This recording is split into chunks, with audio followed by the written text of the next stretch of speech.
Oh.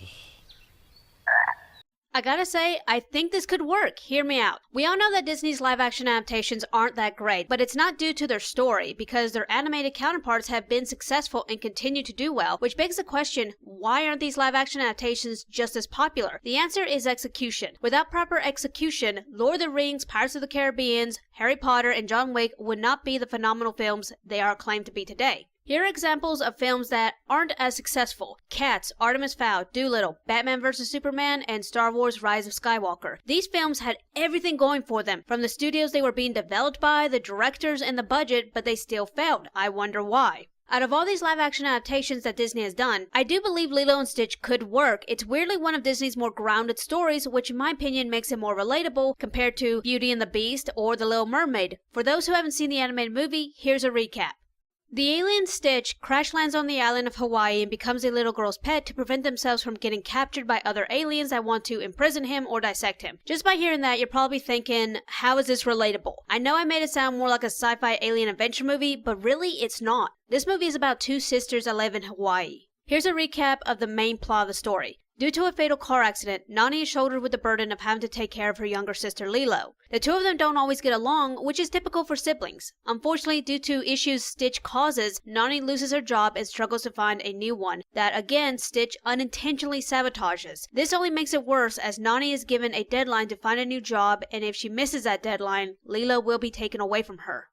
When you hear that, it puts the story in a whole new perspective. Also, I can't help but draw similarities to another film. Has anyone seen the movie The Outsiders? The film follows the story of the youngest Curtis brother Ponyboy. Like Lilo, his parents are no longer around and he too struggles to get along with his older brother Daryl. Ponyboy and his other brother Soda Pop are underage, so they are at risk of being taken away from their brother Daryl. What makes these two characters similar is that they don't fully grasp the pressure their older sibling is under to keep their family together. Neither of them are ignorant of that fact, but what keeps them from worrying about it so much is their older siblings, Daryl and Nani, who are shouldering all of that for them so Ponyboy and Lilo can have a childhood.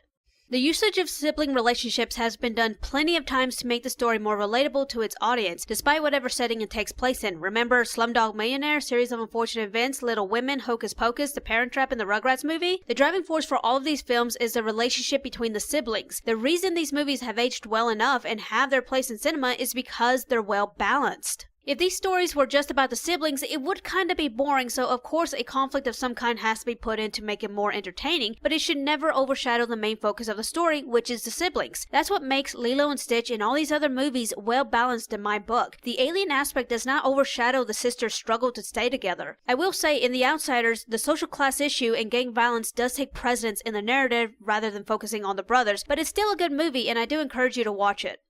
With these examples I've given, it stands to reason that a live-action Lilo and Stitch can work, but for it to work, it will heavily depend on the writers and director, which unfortunately does not give me much hope due to Disney's previous live actions. My fear for this adaptation is that the writers might focus a little more on the aliens because they'll want to appeal to the child demographic as much as possible so they can market on the characters and toy sales, which means for them to do that, they'll most likely give the aliens more screen time, which leads to another concern. It's no secret that the quality of VFX in Disney and Marvel movies have been declining. A lot of VFX artists are pissed off at Marvel, which is owned by Disney, and most of the experienced ones refuse to work with them anymore, which begs the question, how good can we expect the VFX to be in the movie? Disney has received immense criticism for their live-action adaptations, and I too have made videos about it. Part of their problem, amongst the many other issues, is that Disney is relying too much on nostalgia. I know I'm not the first person to say this, and I know I'm late to the party when calling Disney out for this.